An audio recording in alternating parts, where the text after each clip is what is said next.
બનશે। ગુજરાત રાજ્ય માર્ગ અને વાહન વ્યવહાર પરિવહન નિગમ દ્વારા રાજ્યના વિવિધ બસ ડેપોનું નવીનીકરણ કરવામાં આવી રહ્યું છે। આ અંતર્ગત અંકલેશ્વર શહેર અને ભરૂચ નર્મદા ચોકડી નજીક આવેલ જીએનએફસી બસ ડેપોનું નવીનીકરણ હાથ ધરવામાં આવ્યું છે। આ બંને પ્રોજેક્ટનું આજે ખાતમુહૂર્ત કરવામાં આવ્યું હતું। કાર્યક્રમમાં ભરૂચના સાંસદ મનસુખ વસાવા, અંકલેશ્વરના ધારાસભ્ય ઈશ્વરસિંહ પટેલ, ભરૂચના ધારાસભ્ય રમેશ મિસ્ત્રી સહિત અનેક મહાનુભાવો ઉપસ્થિત રહ્યા હતા। જીએનએફસી બસ ડેપોનું નવીનીકરણ ₹2.67 કરોડના ખર્ચે કરવામાં આવશે, જ્યારે 50 વર્ષ જૂના અંકલેશ્વર શહેર ડેપો અને વર્કશોપનું નવીનીકરણ ₹11.54 કરોડના ખર્ચે થશે। જીએનએફસી ડેપોનું કામ 11 મહિનામાં પૂર્ણ થશે। અંકલેશ્વર ડેપો અને વર્કશોપનું કામ 18 મહિનામાં પૂર્ણ થશે। આ સમયગાળા દરમિયાન બંને સ્થળે હંગામી ડેપો કાર્યરત રહેશે।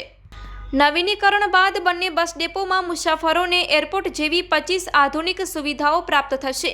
આ પ્રોજેક્ટથી મુસાફરોને વધુ સારી સેવાઓ મળશે અને એસટી બસ મુસાફરી વધુ આરામદાયક બનશે। સમગ્ર ગુજરાત આજે વિકાસના માર્ગે ખૂબ ઝડપથી આગળ વધી રહ્યું છે। ઔદ્યોગિક ક્ષેત્રે હોય, ખેતીવાડી ક્ષેત્રે હોય કે પછી કોઈ પણ ક્ષેત્રે હોય, પ્રવાસન ક્ષેત્રે ગુજરાત ખૂબ હરણફાળ પગલાં ભરી રહ્યું છે। તો એની સાથે સાથે પ્રજાને અલગ સ્થાનો પર પહોંચવા માટે વાહન વ્યવહારની પણ કેટલી જરૂર હોય। પ્રજાની માંગને ધ્યાનમાં રાખીને દરેક મોટા શહેરો હોય, મોટા જિલ્લાઓ હોય, ત્યાં એસટી ડેપોથી માંડીને જે પણ રીતના પ્રજાની સ્થાનિક લોકોની માંગણી મુજબ એસટી ડેપો વિશાળ સંખ્યામાં મોટા કદમાં બન્યા છે। આજે ભરૂચ જિલ્લામાં પણ અંકલેશ્વર બસ ડેપો, વર્કશોપ અને ભરૂચ જીએનએફસી પાસે બસ સ્ટેશનનું વિશાળ સંખ્યામાં નિર્માણ થવાનું છે।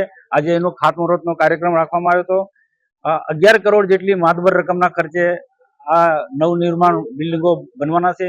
આમાં તમામ પ્રકારની સુવિધા હશે। કર્મચારીઓને ત્યાં રહેવા માટે, ડ્રાઈવર કંડક્ટરને આરામ કરવાથી માંડીને બધી જ પ્રકારની સુવિધા, પેસેન્જરોને પણ કોઈ તકલીફ ના પડે એ પ્રકારની બધી સુવિધા, અને એક જ સ્થળ પર કેટલીક ઘણી બધી ચીજ વસ્તુઓ જે જીવન જરૂરી વસ્તુ છે, દરરોજ ડેલી ઉપયોગ થાય એવી વસ્તુઓ પણ આ સ્થાન પર મળી રહેવાનું છે। તો આ જે ખાતમુહૂર્ત પ્રસંગે આજે અમારા આ વિસ્તારના ધારાસભ્ય ઈશ્વરસિંહ પટેલ, ભરૂચના ધારાસભ્ય રમેશભાઈ મિસ્ત્રી અને ભારતીય જનતા પાર્ટી અમારા પ્રમુખ પ્રકાશભાઈ મોદી ઉપરાંત વિભાગના અધિકારીઓ, એસટી વિભાગના અધિકારીઓ, જીએનએફસીના અધિકારીઓ, કે જીએનએફસીએ પણ ભરૂચ જે બસ સ્ટેશન બનવાનું છે એની જમીન પણ આપી છે અને ફંડ પણ આપ્યું છે। એટલે આ પ્રજાના હિત માટે જે જીએનએફસી પણ આગળ આવી છે તેમને અમે આભાર માનીએ છીએ।